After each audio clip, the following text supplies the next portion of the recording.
Adjunct Professor Moran, Macroeconomics 111.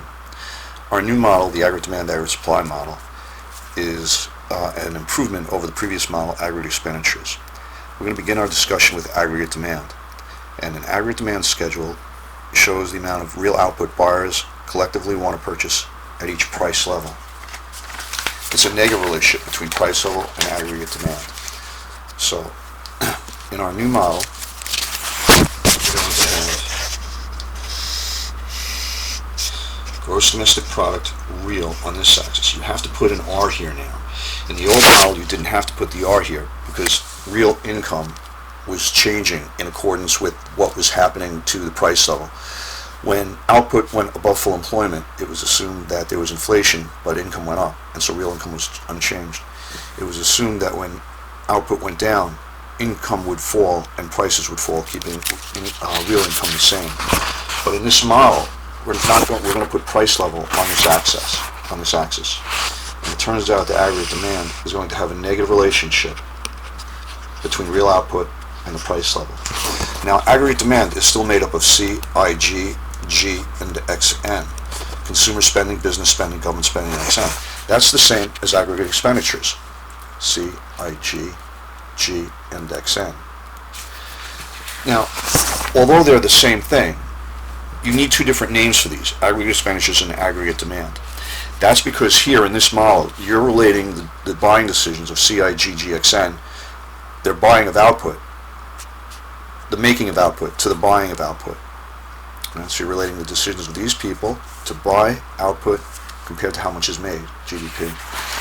But here, aggregate demand, the buying behavior of CIGGXN of output is going to be related to changes in the price level. Since you're relating these things to different things, they have to have different names. The aggregate demand. Aggregate demand has a negative relationship between price level and output, real output, a negative relationship. And there are three reasons why. There's the interest rate effect, the real balances effect, and the foreign purchases effect.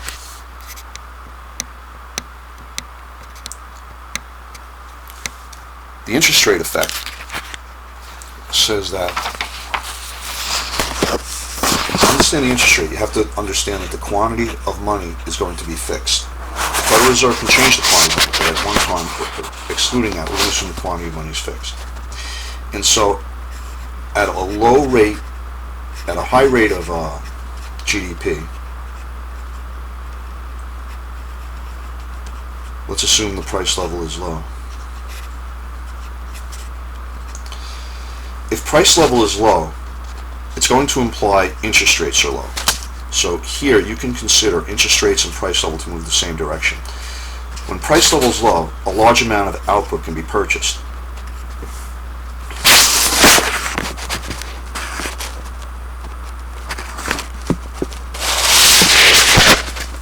But at higher price levels, a lower amount of output will be purchased. That's because at higher price levels, people will have to borrow more money to maintain their standard of living because of the corrosive influence of inflation. But if the amount of money is fixed and people demand more money by trying to borrow money to buy the same amount of goods, then interest rates will rise. Interest rates increases will cause consumer spending to fall on durable goods. An increase in interest rates will cause business spending to fall on capital goods and changes in inventory and construction. Because we originally, in our last model, described IG in dollars as a negative relationship with interest rates. So at a lower price level, people don't need to borrow as much to buy a certain amount of output. And when borrowing goes down, interest rates will fall. And so less of their money will be going towards interest rates, and it will enable them to purchase more output. The interest rate effect, one of the three reasons aggregate demand is a negative relationship between price level and real output. Another reason that aggregate demand is a negative relationship between price level and real output is something called the real balances effect.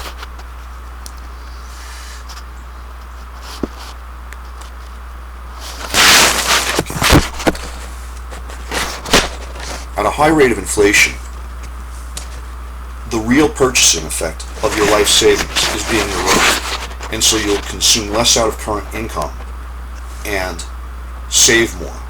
So at a high price level, you'll consume less out of current income, GDP will fall, and you'll save more to protect the purchasing power of your life savings, maybe for retirement. But at low levels of inflation, then the real purchasing power of your savings is relatively secure, and you'll consume more out of current income and save less. The real balances effect. The second reason aggregate demand is a negative relation between price level and real output. The third reason of this negative relationship is the foreign purchase effect. When our price level is relatively low, you'll continue to buy American goods that are counted in gross domestic product. But at higher price levels, you'll substitute away to imports, and imports are a negative on our GDP. So at high price levels, you buy more imports, and real GDP falls. At low price levels, you buy more domestically made goods, and real output rises. These are the three reasons that demand curve has a negative relationship between price and quantity. Now, if the price level changes, you move along one lower price levels, more real output, purchased by CIGGXN. But the things that shift in the aggregate expense curve will also shift in aggregate demand curve. Wealth, indebtedness, taxes, expectations for consumers, changes in underlying business profitability for business. Government is autonomous, meaning it's independent of changes in GDP, and the politicians will, in Congress and the President will decide this. And XN will be determined by foreign income as well as foreign exchange rates.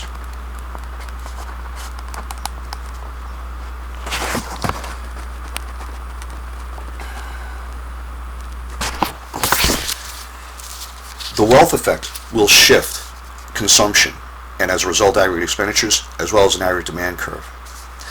So this wealth effect applies to both the aggregate demand and aggregate expense model.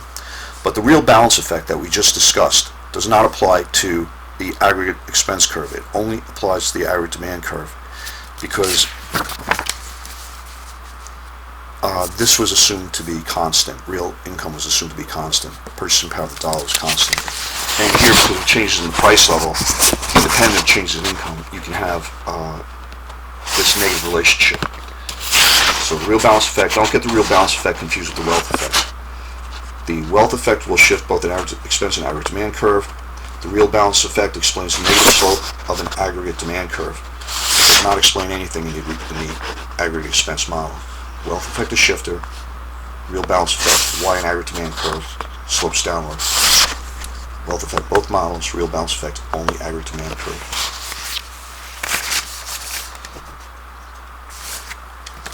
Okay, let's practice with the aggregate demand model.